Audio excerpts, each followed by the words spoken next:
Welcome to your deep dive. Today we're going behind the scenes Ooh, at Nvidia, okay. a company that's practically synonymous with the AI boom. Yeah. You've shared an excerpt from Tae Kim's book, The Nvidia Way, Mm-hmm. and frankly, I'm already hooked. Near bankruptcy, ping pong rivalries, and a CEO who sends top 5 emails. This is way more dramatic than your average Silicon story. It's a fascinating blend of tech and human drama, isn't it? Yeah. What's striking is how much Jensen Huang's personal journey seems intertwined with NVIDIA's success. Okay, let's start with Jensen. Yeah. Reform school, ping pong prodigy, Right? ditching a medical career to build graphics chips. Mm-hmm. This guy's life sounds like a movie scout. Yeah. Did those early experiences actually shape the leader he became? You can definitely see a thread running through it all. Okay. Think about it. Being shipped off to Oneida Baptist Institute at such a young age Right. forced him to adapt and develop a thick skin. That resilience, that comfort with discomfort shows up time and again in NVIDIA's story. So the Nvidia Way was forged in a Kentucky reform school. I love it. Kind of, yeah. But what about the ping pong? Yeah. Is that just a fun fact or is there more to it? It's not just a hobby. Okay. It's a window into his personality, Okay. Jensen's competitive drive, his absolute refusal to lose, translates directly into how he runs NVIDIA. Wow. There are stories of him crushing employees at ping pong. Right. But even when he loses, apparently his CFO is a chess master. Okay. He analyzes the game, No. figures out a strategy, and comes back stronger.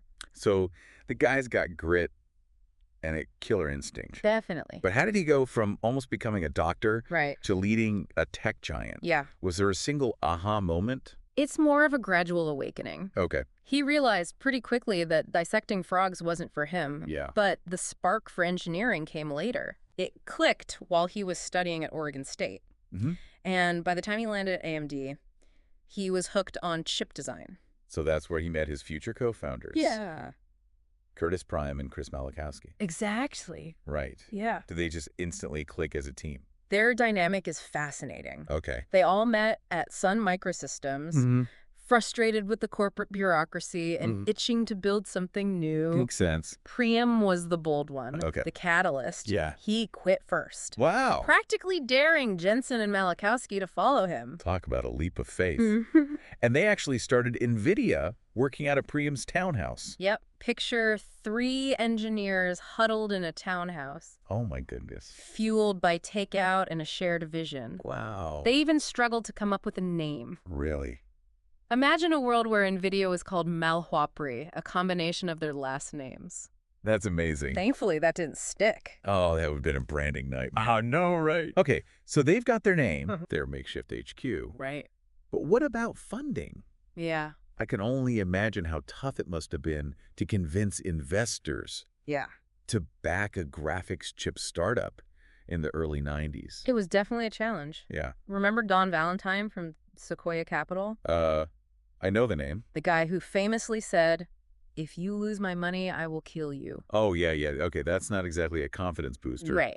But he invested anyway. He saw something in them. Okay. Even with all the risk, securing that Series A funding, along with Sutter Hill Ventures, Right. was crucial. Okay. It gave them the runway to develop their first product. Yeah. The NV1 chip. And that's where things get really interesting, right? Yeah. The NV1 was a bold move, packed with innovative features, but it flopped. Right. What went wrong? It was a classic case of being ahead of the curve. Okay. They bet big on a proprietary technology, Yeah. but the market just wasn't ready. Ouch. They poured everything into that chip, Yeah. only to see it fall flat. Wow. Talk about a gut punch. So their first product was a near-death experience for the company. Yeah. How did they even recover from that? They learned a brutal but valuable lesson. Okay. Market timing and understanding customer needs are just as important as technical brilliance. Right. That's when they pivoted Great. and scored a partnership with Sega, Wow. developing a graphics chip for a new gaming console. Okay. It was a lifeline, a chance to regroup and refine their strategy. So Sega was their savior. In a way, yeah. But they also had to make some tough decisions. Right. Right? Yeah. Layoffs, downsizing. It must have been a dark time. Absolutely. Yeah. They had to shrink the team drastically, going from over 100 employees down to just 40. Wow. It was a painful but necessary step to stay afloat. Wow. They emerged leaner, hungrier, Yeah. and ready for the next challenge. Uh-huh. And as you know, Right. the gaming world is rarely short on challenges. Speaking of challenges, Right. enter 3DFX. Yeah. Their arch nemesis, right? Right. A classic rivalry in the making. Exactly. Yeah. 3D Hessex, with their Voodoo graphics chip, Right. was dominating the gaming market. Yeah. This rivalry would define the next chapter of Nvidia's story, Okay. pushing them to innovate at a pace they'd never imagined. And that's where the speed-alike production schedule comes in, right? Yes. Was that just a catchy name, or did Yeah. they actually release chips at warp speed? They were moving incredibly fast, Oh. releasing new chips every few months. Wow. Jensen was obsessed with speed and efficiency, Yeah. pushing his team to breakneck levels of productivity. I see. It was intense, bordering on chaotic, Wow. but it allowed them to outmaneuver competitors like 3DSX. But this speed of light approach must have come with a cost, right? Of course. Burnout, high turnover. Right. Those 80-hour work weeks sound brutal. It wasn't for the faint of heart, that's for sure. But it also forged a team of incredibly dedicated and talented individuals. Right. There are stories of senior engineers like Chris Malachowski mentoring new hires, spending late nights in the lab, ensuring everyone was up to speed. Wow. It was a crucible, Yeah. but it also created a culture of camaraderie and shared purpose. So it wasn't just about working people to the bone. No. It was about building a team that could thrive under pressure, right? Exactly. Yeah. And that's where Jensen's unique leadership style comes into play. Okay. It wasn't just about technical expertise. Right. It was about fostering a culture of excellence Yeah. and inspiring fierce loyalty. And we'll pick up that thread when we come back. Sounds good. Yeah. Welcome back to our deep dive into the Nvidia Way.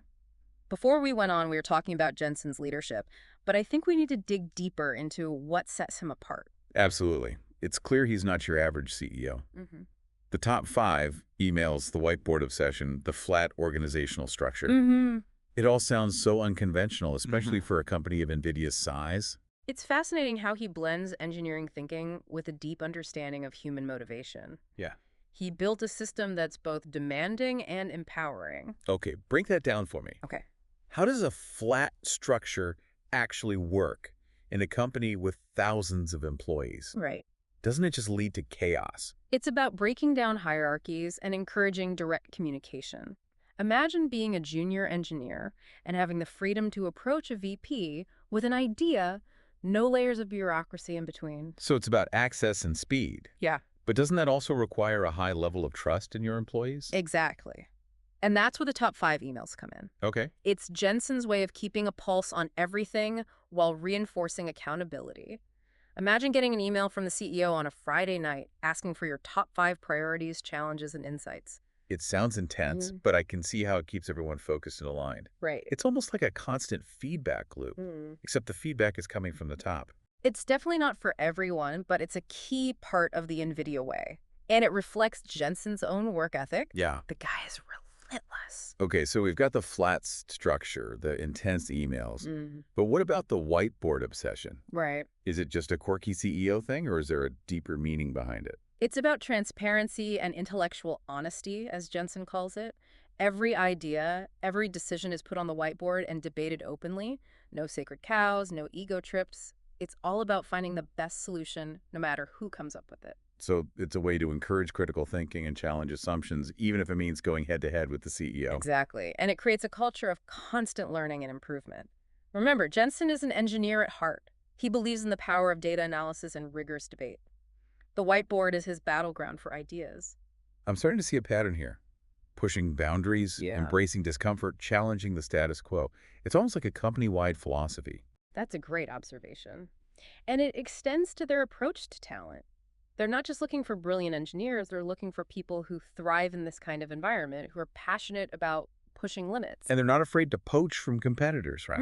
That whole 3D Lab story, showing up at the going-away party with job offers, that's classic Nvidia. It's a bold move, and it shows how much they value talent. They know that in the tech world, people are the ultimate competitive advantage, and they're willing to go to great lengths to get the best. It's not just about attracting talent, it's about keeping them engaged and challenged, right? Absolutely. They foster a culture of continuous learning and growth. Employees are encouraged to move between departments, take on new roles, and constantly expand their skill sets. So it's almost like they're building an army of tech superheroes, each with their own unique powers, ready to tackle any challenge. That's a great analogy. And it's this combination of talent culture and leadership that allowed NVIDIA to navigate some of its biggest challenges, like the transition from gaming to AI. Remember, CUDA, their platform for general purpose computing on GPUs, was initially met with a lot of skepticism. Yeah, convincing people that GPUs could do more than just render pretty graphics, that must have been an uphill battle. What was the turning point? Was there a single aha moment for the industry? It was a gradual process, but Professor Ross Walker and his AMBER software played a key role. Okay. AMBER used CUDA for molecular dynamics simulations, showing the world that GPUs could tackle complex scientific problems. It was a game changer, democratizing computing power and opening up new possibilities. So it was a combination of vision persistence and a bit of luck. Sometimes it takes that perfect storm to really shift an industry's mindset. Precisely. And as the field of AI exploded, CUDA became the go-to platform for researchers and developers. It was the perfect tool for the computationally intensive tasks involved in deep learning. And then came ImageNet. I remember reading about that competition. It was like the Olympics of AI, and NVIDIA-powered systems were dominating. Was that the moment they truly arrived as an AI powerhouse? It was definitely a watershed moment. ImageNet showcased the power of GPUs for AI, and it put NVIDIA at the center of the AI boom. They had the hardware, the software, and the ecosystem to support this new wave of innovation. Okay, so they're riding high on the AI wave, but they also face challenges, right? I mean, the Right. tech landscape is constantly shifting. Of course. What were some of the bumps in the road they had to navigate? Well, the Xbox partnership was a roller coaster ride. They were initially in the running to provide the graphics chip for the original Xbox, but Microsoft went with a competitor, Gigapixel. Ouch, that must have stung. It did, especially after all the effort they invested. But then, in a twist of fate, Gigapixel stumbled, and Microsoft came crawling back to NVIDIA, hat in hand. Talk about a second chance. Did they make sure to get a better deal this time around? Absolutely. They secured a hefty upfront payment and a more favorable contract, learning a valuable lesson about negotiating from a position of strength. But even as they were celebrating the Xbox win, there was internal turmoil brewing. This is about Curtis Prime stepping back from the company. Exactly. His hands-on engineering-driven style, which worked well in the early days, wasn't as effective as the company grew larger and more complex. Right. It created friction, and he ultimately decided it was time for a change. So it was a natural evolution, a recognition that different stages of growth require different leadership styles. That's a great way to put it. And Preem's departure marked a shift, solidifying Jensen's role as the undisputed captain of the ship. It's like the company was entering a new era, one where Jensen's vision and leadership would become even more central to their success. But it wasn't all smooth sailing from there, right? Yeah. What about the NV30, the infamous dustbuster GPU? Wasn't that a major setback? Oh, yes, the NV30. It was a complex chip plagued by design flaws, overheating issues, and a ridiculously loud fan. It was a humbling experience for them, a reminder that even the best companies can stumble. So even with all their talent and their speed of light approach, they still made mistakes. They did. But the key is they learned from those mistakes. They streamlined their design process, refocused on user experience, and came back stronger. It's that resilience, that ability to bounce back from setbacks that seems to be woven into their DNA. Yeah. But they were also facing increasing competition from ATI at that time, weren't they? You're right. ATI with their Radeon series was becoming a formidable rival. The NV30 fiasco gave ATI a window of opportunity, but they didn't fully capitalize on it. It's fascinating to think how different the landscape might be if they had. It's like a constant chess match. Ah. Every move matters. But ultimately, NVIDIA managed to weather the storm and emerge as the dominant force in GPUs. And now, of course, they're riding the wave of the AI revolution. It's been a remarkable journey, full of twists and turns, triumphs and setbacks. But as we look to the future, the question is, can they maintain this momentum? The tech world is relentless. There's always someone trying to dethrone the king. That's a great point. And that's what we'll explore in the final part of our deep dive. We'll delve into the challenges and opportunities that lie ahead for NVIDIA as they navigate the ever-evolving world of AI and high-performance computing. Stay tuned. Welcome back to our final deep dive into the world of NVIDIA. Yeah. We've covered their origin story, their culture, and their leadership. Right. Now let's look ahead. What's next for NVIDIA? Yeah. And what does their journey tell us about the future of AI Mhm. and the tech landscape as a whole? That's the million-dollar question, isn't it? Nvidia is so deeply intertwined with the rise of AI that their future is practically a prediction of where AI is heading.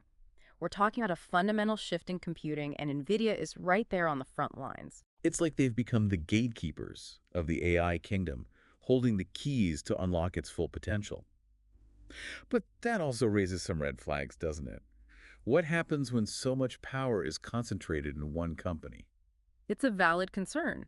The potential for monopolies is always a risk, especially in tech, where things can snowball quickly. With NVIDIA's dominance in GPUs and their control over CUDA, it's a legitimate question to ask. Will they use their power responsibly, or will they stifle competition and innovation? It's a tough balancing act. On one hand, their innovations are driving incredible progress in AI. Sure. On the other hand, too much control in one company's hands could slow things down in the long run. It's a dilemma that policymakers and regulators are wrestling with right now. How do you foster innovation while preventing monopolies? It's a tightrope walk. Okay, so there are some potential downsides to consider, Right. but let's not forget the positive side of this equation. NVIDIA's work in AI is open with incredible possibilities in so many fields. Absolutely. We're talking about AI-powered drug discovery, personalized medicine, self-driving cars, even new forms of art and storytelling. These are transformative technologies, and NVIDIA is a major force in making them a reality. It's mind-boggling to think about the potential, but specifically, what is NVIDIA doing to stay ahead in this AI race? It's not just about making faster chips, is it? It's about building specialized hardware that's designed for the unique demands of AI. We're talking massive data processing complex algorithms. NVIDIA is constantly refining their chip designs to handle all of this more efficiently. So they're building chips specifically for AI, but they're also looking even further ahead, right? What's their strategy for staying ahead of the curve when the tech landscape is constantly shifting? They're investing heavily in research and development, pushing the boundaries of GPU performance and exploring new architectures optimized for AI workloads. They're even looking into technologies like quantum computing, which could revolutionize the field in the coming years. Quantum computing. That feels like science fiction becoming reality. I know, right? But NVIDIA is already laying the groundwork, right? Exactly. They're developing software tools and partnering with researchers to explore the potential of quantum computing for AI applications. They're not waiting around for the technology to mature, they're actively shaping its development. It's that proactive approach, that willingness to embrace the unknown and invest in the future that has defined their success. They're not afraid to take risks and bet big on what they believe in. It's a lesson for any company, or even an individual for that matter. Even in a field as complex and rapidly evolving as AI, success ultimately comes down to human ingenuity, the willingness to push boundaries, and the relentless pursuit of what's possible. They seem to embody that famous Wayne Gretzky quote, "I skate to where the puck is going to be, not where it has been." NVIDIA is constantly anticipating the next big thing and positioning themselves to be at the forefront. And that's the key takeaway from our deep dive into the Nvidia way. It's not just a story about chips and algorithms, it's a story about vision, adaptability, and a culture that embraces innovation. It's a story that challenges us to think differently, to push our own limits, and never settle for the status quo. It's about pushing the boundaries of what's possible and shaping the future with our own hands. But before we wrap up, let's distill everything we've learned into 10 key points for you to remember. Yeah, here are 10 insights from the Nvidia way, 10 points to ponder as you navigate your own journey. Jensen Huang's unique journey from reform school to ping pong prodigy shaped his resilient and competitive leadership style. 2, NVIDIA's near-death experience with the NV1 taught them the crucial lesson of balancing innovation with market timing and customer needs. 3. The intense speed of light production schedule, while demanding, fostered a culture of dedication, collaboration, and rapid innovation. For Jensen's unconventional flat organizational structure and top 5 email system create a culture of transparency, accountability, and direct communication. 5. Their aggressive approach to talent acquisition, best exemplified by the 3D Labs going away party incident, demonstrates their understanding that people are the ultimate competitive advantage. 6. Professor Ross Walker and his Amber software were instrumental in showcasing the power of CUDA and GPUs for general-purpose computing, paving the way for the AI revolution. 7. Their investment in ray tracing, initially a long-shot technology, has yielded stunning advances in computer graphics, demonstrating their commitment to pushing technological boundaries. 8. The ImageNet competition marked NVIDIA's arrival as an AI powerhouse, highlighting the crucial role of GPUs in enabling deep learning. 9, activist investor pressure from Starboard Value led to a more aggressive stock buyback program and a renewed focus on their core GPU business. NVIDIA's story isn't just about technological prowess. It's about the power of vision leadership and building a culture that thrives on innovation and challenges. So there you have it, the Nvidia Way, a story of ambition, innovation, and a relentless pursuit of excellence. And who knows what they will achieve next. Until next time, keep pushing those boundaries, embrace discomfort, and never settle for good enough.